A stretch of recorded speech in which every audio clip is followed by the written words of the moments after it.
A change of plans for a Texas Tech hoops portal target. Hey, how's it going, everybody? I am RC Maxfield here for the Back to 12 podcast.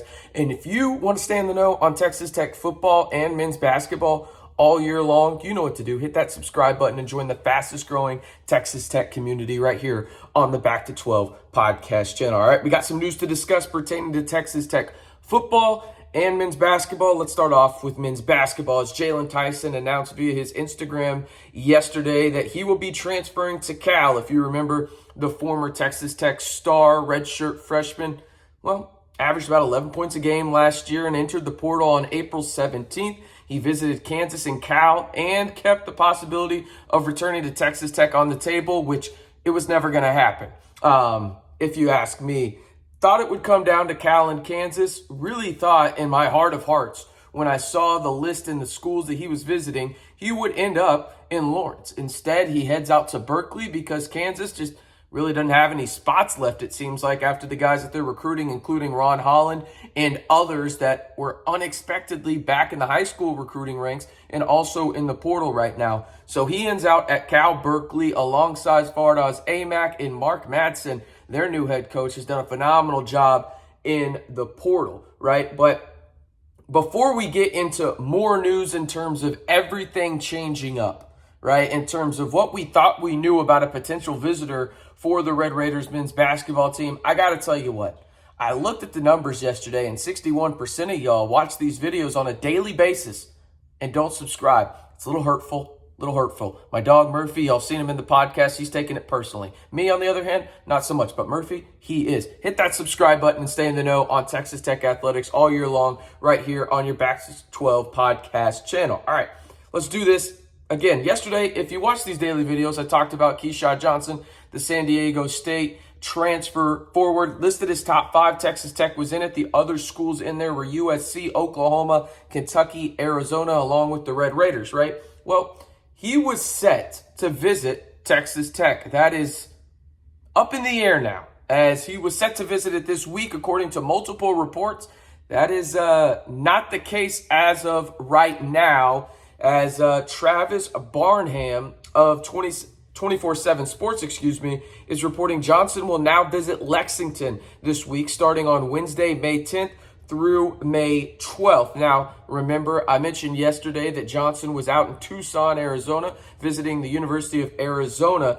And listen, it's the portal. It changes so fast. And when you got a name like Kentucky in there, Arizona's of the world, USC's of the world, and what they're doing, things change really quick. And Texas Tech, in previous years, they've been in that conversation in terms of success at the NCAA tournament level, right? But this past year has changed things. There's a new coach. There's a new regime. There's new standards, right? Like, this is what's going on. And I'm not totally shocked that Johnson instead went out to Lexington instead of Texas Tech. And there was multiple outlets reporting this. I thought he was coming this week too. That's what I had been told. But things changed. That's just how the portal works. And instead, KeShad Johnson will go to Lexington this week to meet Coach Cal and go on his official visit to Kentucky.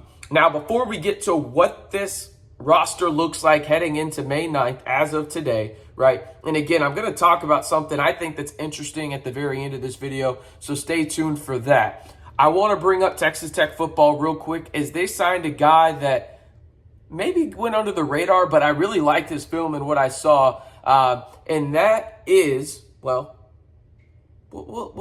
save it, actually, because I want to bring up one more point on KeShad Johnson.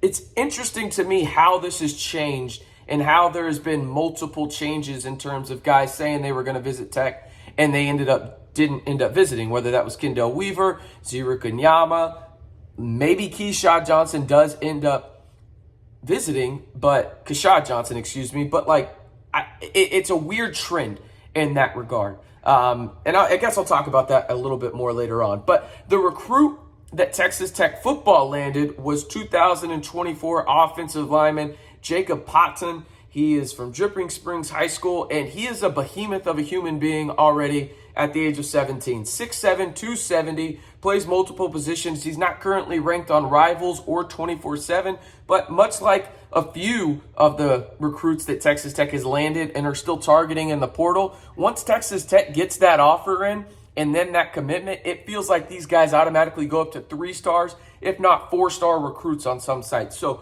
really like this signing or commitment, I should say, for Texas Tech football. All right. It's May 9th. The portal closes for eligibility purposes just 48 hours from the time of this recording for guys, and this is what Texas Tech's roster looks like right now. You got Pop Isaacs, you got Lindsey, you got RJ, you got Kerwin Walton, you've got Damarion Williams, and as of right now, Lamar Washington. Those are the returnees, right? Then you look at the guys expected to come to Texas Tech that have either signed their national letters of intent from the high school ranks or through the portal. Through the portal, it's Chance McMillan from Grand Canyon. Then you got Darion Williams. That's going to be fun for announcers. Darion. That's going to be really fun. Jason Jackson, who I mentioned yesterday, you can go back and listen to that video in terms of the surprising and interesting facts developing around him in terms of his potential recruitment and coming out to the 806. And then obviously Drew Steffi. I'll say this. It's going to be very interesting to see what this roster ends up being. And here's the thing. The roster is not going to be finished by Thursday. That's just not going to happen, okay? But I do think that you're going to want to see this roster really develop and get the guys that they want in here, hopefully, by the end of the month. Because, again, you want to have these guys in summer classes and the summer workout programs so they don't have to worry about as much schoolwork and they can get ahead for fall and summer. Right? Or fall and spring, I should say, when basketball is the main focus.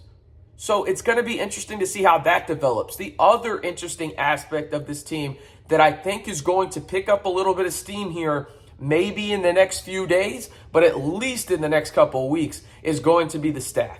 I really think you're going to see this Texas Tech staff develop and really, kind of get all together in terms of 3 more guys coming onto the staff by June 1st. That's my gut feeling. I've heard a couple of names floated around there. Nothing that I feel comfortable saying, but it's one of those deals where I think if you want to be Texas Tech in terms of, hey, you want to have as many guys in that facility as possible because your roster is going to be filled out, you need to get these coaches in here quickly. And I think that happens now that there's going to be a shutdown period in terms of recruiting and not being able to go out on the road and make visits and everything once the portal closes on Thursday. So be on the lookout for that. Maybe a few names surface to the top and everybody starts talking about them in terms of the coaching staff. But the roster right now, as it stands, again, you got Isaacs, Lindsey, Jennings, Walton, Damarion Williams, Washington, McMillan, Williams, Darion Williams, Jackson, and Steffi. You got to get a big and you got to get some damn wings if you want to compete in the Big 12. It's that simple, in my opinion. I am RC Maxfield reminding you one more time, if you want to stay in the know on Texas Tech men's basketball and football all year long, you know what to do. Hit that subscribe button to stay in the know right here on the Back to 12 podcast channel.